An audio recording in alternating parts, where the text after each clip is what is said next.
tidak akan dihinakan oleh Allah, tidak akan diberikan cobaan yang menghinakan dirinya illa bihabli minallah wa habli minan nas, kecuali mereka tetap memperbaiki hubungannya dengan Allah dan memperbaiki hubungannya dengan sesama manusia.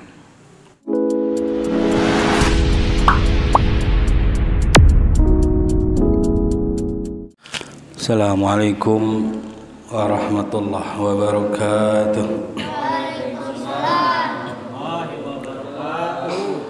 A'udzu billah. Bismillah, alhamdulillah. Wassalatu wassalamu ala Rasulillah wa ala alihi wa sahbihi wa mawalah. La haula wa la quwwata illa billah. Asyhadu an la ilaha illallah wahdahu la syarika lah wa asyhadu anna sayyidana Muhammadan abduhu wa rasuluhu la nabiyya ba'dah. Allahumma salli ala sayyidina Muhammadin wa ala alihi wa sahbihi wa sallam wa sallim. Amma ba'd. Qala Allah ta'ala fil Qur'anil Karim. A'udzu billahi minasy syaithanir rajim. Bismillahirrahmanirrahim. Duribat 'alaihimudz dhillatu aynama thuqifu illa bihablin minallahi wa hablin minan nasi wa ba'u bighadabin minallah. Dzalika biannahum kanu yakfuruna biayatillahi wa yaqtulunal anbiya'a bighairi haqq. Dzalika bima 'asaw wa kanu ya'tadun. Shadaqallahul 'azim wa sadaqa rasuluhun nabiyul karim wa nahnu 'ala dzalika minasyahidin wa syakirin walhamdulillahi rabbil alamin. Amin. Allahumma iftah 'alaina futuhal 'arifin, iftah 'alaina hikmataka wansur 'alaina rahmataka ya dzal jalali wal ikram. Allahumma arzuqna fahman nabiyyin wa hifdzal mursalin wa ilhamal malaikatil mukarrabin. Allahumma aghnina bil ilmi wa zayyinna bil hilmi wa akrimna bit taqwa wa jammilna bil afiyah.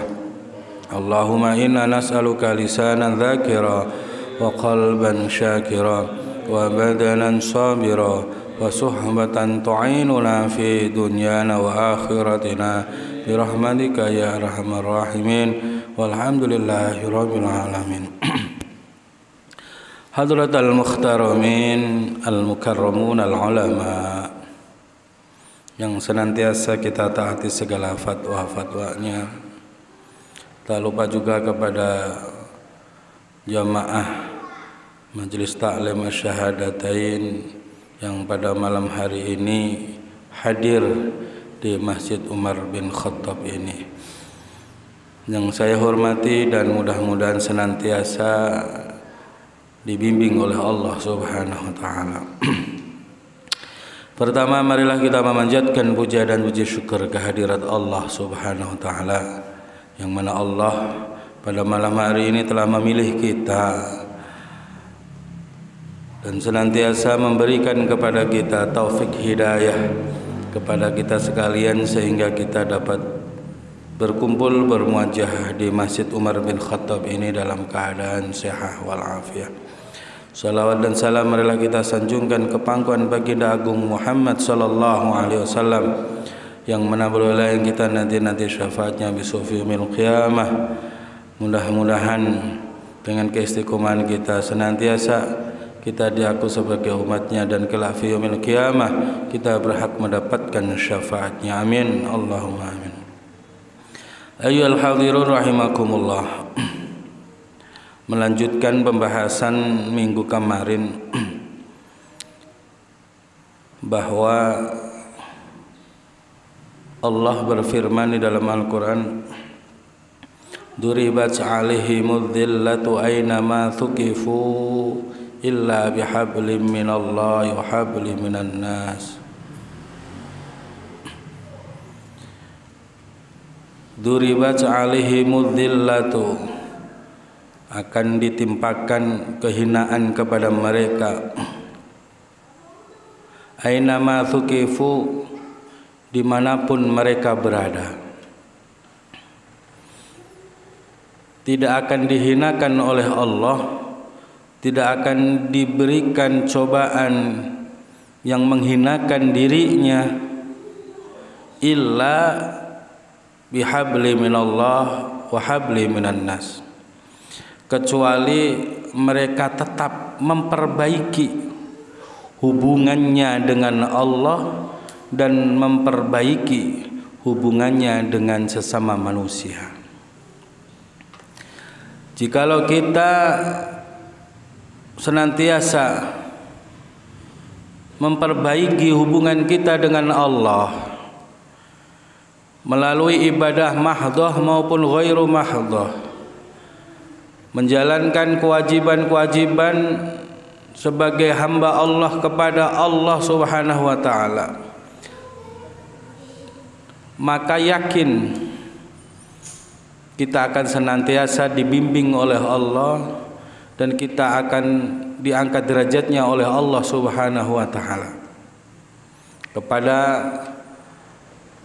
maqam yang mana Allah cinta kepada kita. Kata Allah, "Qul in kuntum tuhibbunallah fattabi'uni yuhibbukumullah." Katakanlah wahai Muhammad, sampaikan kepada umatmu, kata Allah, in kuntum tuhibbunallah, jikalau kamu ingin diaku oleh Allah, cinta kepada Allah, kamu benar-benar mencurahkan kecintaan kita kepada Allah dengan syarat fattabi'uni, maka kamu harus mengikuti aku. Sampaikan kepada umatmu, jikalau kamu cinta kepada Allah, benar-benar cinta kepada Allah, harus mengikuti aku. Jadi Rasulullah adalah sebagai lambang cintanya Allah kepada hamba. Jikalau kita mampu cinta kepada mengikuti Rasulullah dengan segala syariat dan tuntunannya Rasulullah, kata Allah, yuhibbukumullah, maka Allah akan berbalik cinta kepada kita. Jadi kalau kamu benar-benar mencintai Allah, kata Rasulullah, ikuti aku. Kalau kamu mampu mengikuti aku, kata Rasul, maka Allah akan cinta kepadamu. Seharusnya kalau kamu mampu mengikuti aku, kata Rasul, maka kamu telah membuktikan cintamu kepada Allah. Harusnya kan gitu. Tapi ini bukan. Kalau kamu cinta kepada Allah, ikuti aku. Jikalau kamu mampu mengikuti aku, kata Rasul, maka engkau akan mendapatkan derajat, engkau akan dicintai oleh Allah. Itu luar biasa. Maka dari itu tadi, duribat alaihimul dhillatu aina ma thuqifu illa bihabli minallah. Allah menurunkan kehinaan kepada mereka, kepada manusia, kecuali engkau tetap berpegang teguh kepada tali Allah, engkau tetap memperbaiki hubunganmu dengan Allah, engkau tetap memperbaiki cintamu kepada Allah. Jikalau kamu mampu mencintai Allah, maka kamu tidak akan dihinakan oleh Allah, bahkan akan dicintai oleh Allah. Jadi ayat yang tadi, kul in kuntum tuhibbunallah fattabi'uni yuhibbukumullah, jikalau kamu benar-benar cinta kepada Allah, buktikan cintamu itu dengan wasilah kamu harus mengikuti Rasulullah. Jikalau kamu mampu mengikuti Rasulullah, kamu akan dicintai oleh Allah. Gitu. Jadi tidak akan dihinakan oleh Allah.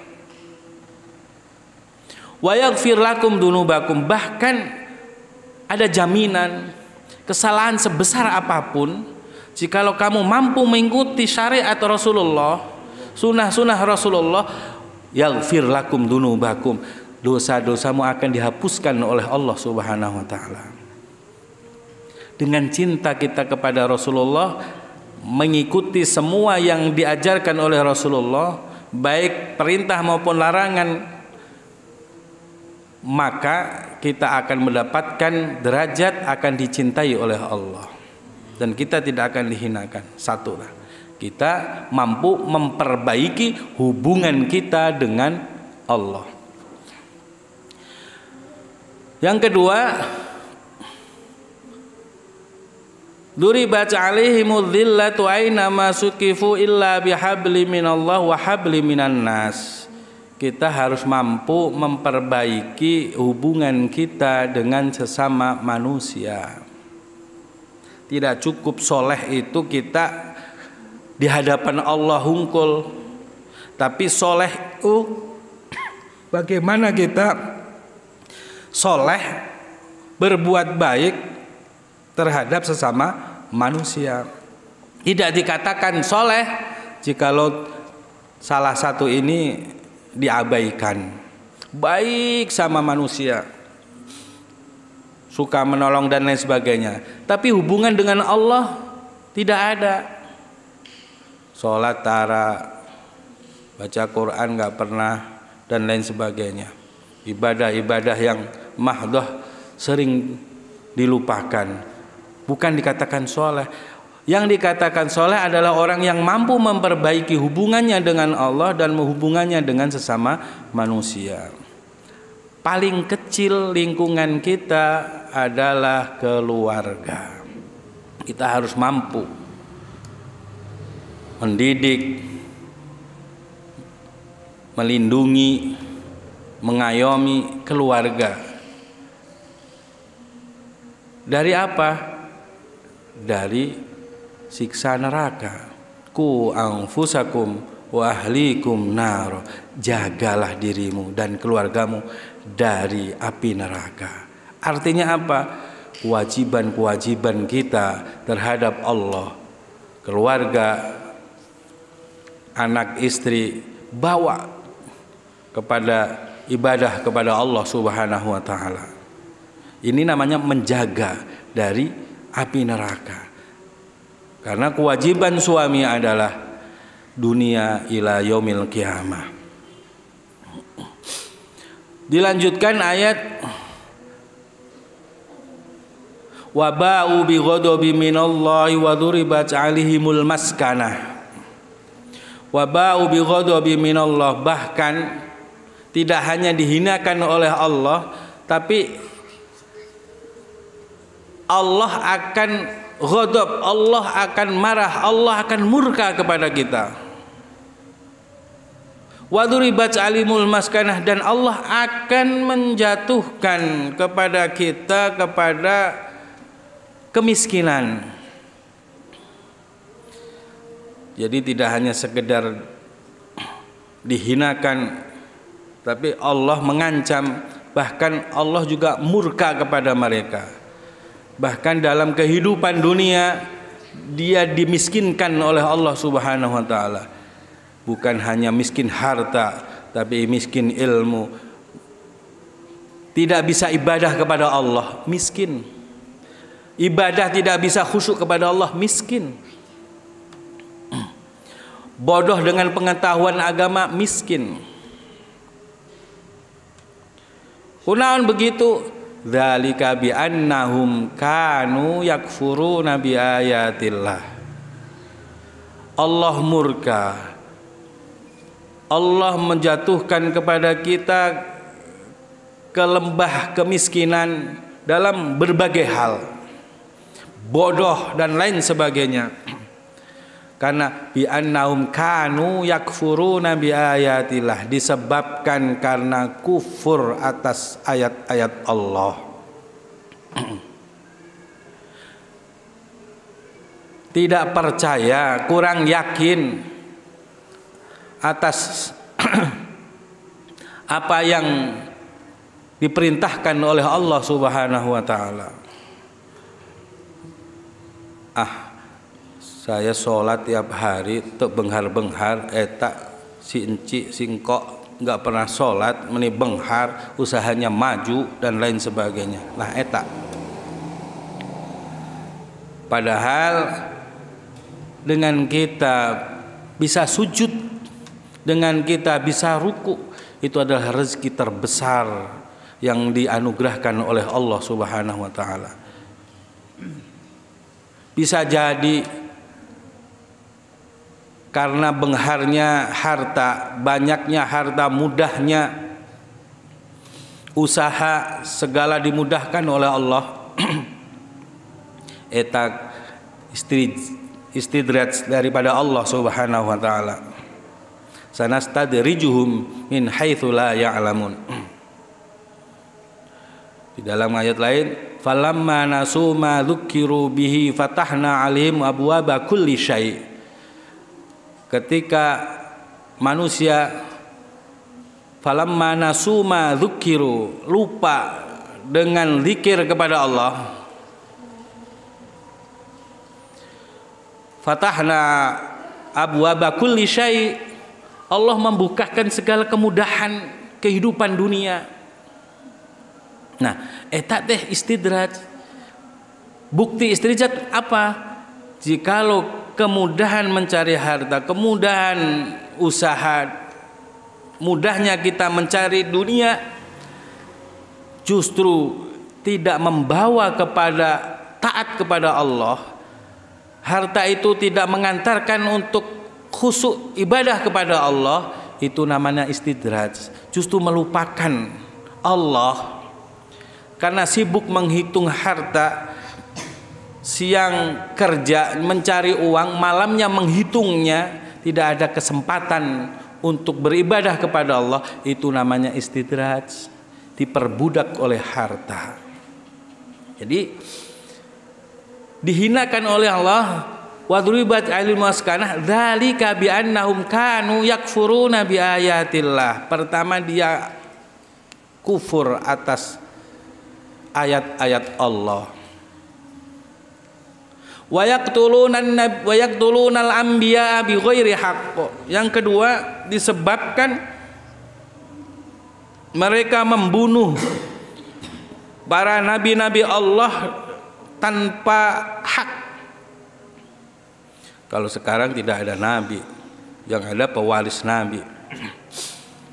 Jadi mereka benci dengan para ulama pewaris nabi, mereka benci dengan dzurriyyah nabi. Maka kehidupannya akan dihinakan oleh Allah Subhanahu wa taala. Dzalika bi annahum kanu yakfuruna bi ayatillah wa yaqtuluna an-nabiy wa yaqtulunal anbiya bi ghairi haqq. Ada mufassir yang mengatakan wa yaqtulunal anbiya bi ghairi haqq, membunuh para nabi adalah membunuh syariat-syariat nabi.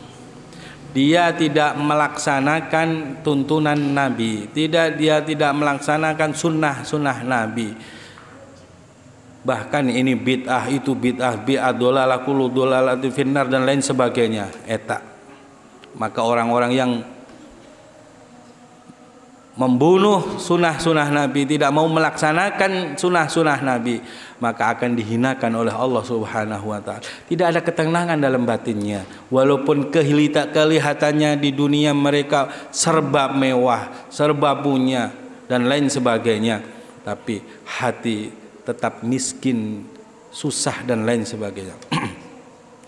Dzalika bi annahum kanu yakfuruna bi ayatillahi wa yaqtulunal anbiya bi ghairi dzalika bi annahum kanu yakfuruna bi ayatillahi yaqtulunan nabiyya wa yaqtulunal anbiya bi ghairi haqq dzalika bima asaw wa kanu ya'tadun. Dzalika bima asaw. Yang ketiga, karena dia tetap melaksanakan maksiat kepada Allah Subhanahu wa ta'ala. Ibadah dijalankan, maksiat juga gak pernah ditinggalkan. Dzalika bima asau, tetap dia sudah taubat, dia bilang sudah kapok, dia sekarang sudah rajin ke majelis taklim, dia sekarang sudah rajin ke tawasul dan lain sebagainya, sudah dekat kepada para ulama dan lain sebagainya, sering ke majelis taklim, tapi di luar sana dia tetap masih menjalankan maksiatnya. Riba masih jalan, bang emok masih jalan. Bagaimana tidak dihinakan ku Allah? Dia masih tetap maksiat, kerja tidak jujur dan lain sebagainya. Bahkan berani durhaka kepada orang tua, berani durhaka kepada mertua dan lain sebagainya. Ibadahnya getol, sholatnya nggak pernah ketinggalan, puasa sunnahnya nggak pernah ketinggalan, tapi maksiat juga tetap jalan. Itu namanya fasik. Dzalika bima asau wa kanu ya'tadun, dan kehidupannya melampaui batas.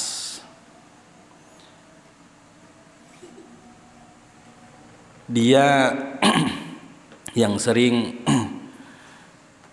kita jumpai di tengah-tengah masyarakat. Wa kanu ya'tadun, mereka melampaui batas. Kadang hukum Allah yang sudah ditetapkan Allah, seperti ahallallahu al-bai'a wa harramar riba. Allah menghalalkan jual beli dan mengharamkan riba. Jual belinya halal, tapi caranya dengan cara riba, caranya dengan cara renten. Nah ini melampaui batas. Masih untung, kurang gede untungnya, berlipat ganda. Bahkan menganggap itu sudah biasa. Jikalau ini menganggap jual beli yang demikian yang dicampuri dengan riba, kok meyakini bahwa ini boleh, ini halal dan lain sebagainya, hukumnya kufur, hukumnya kafir. Menghalalkan sesuatu yang diharamkan oleh Allah, yang jelas di dalam Al-Quran sudah dijelaskan oleh Allah, wa halallahu al-bai'a wa harramar riba. Allah menghalalkan jual beli dan mengharamkan riba, tapi mereka masih mencampur adukan jual beli dengan cara-cara ribawi. Bahkan pinjam meminjam tidak harus ke bank, tidak harus ke lembaga simpan pinjam, tidak, dengan tetangga, kadang dengan saudara. Luar biasa. Ini yang sudah menjalar di mana-mana, di kampung di mana-mana, terutama ibu-ibu ini. Mau beli kerudung 100.000, pinjam uang, boleh pinjam uang, tapi nanti seminggunya harus balik 110.000. Kalau seminggu nggak dibalikin, kok sampai 2 minggu 120.000. Terus. Bagaimana mau tenang hidupnya? Maka Allah duribat alaihimu dhillatu aina masukibu. Kamu akan dihinakan oleh Allah Subhanahu wa taala dimanapun kamu akan berada. Tidak akan ada ketenangan di dalam kehidupan kita. Bahkan ancaman daripada Allah, celaka dunia ila yaumil qiyamah. Naudzubillah tsumma naudzubillah. Mungkin hanya itu yang dapat kami sampaikan. Mudah-mudahan bermanfaat, dan apabila ada kata dan tingkah laku yang kurang berkenan, kami mohon maaf yang sebesar-besarnya. Wal afu minkum. Wassalamualaikum warahmatullahi wabarakatuh.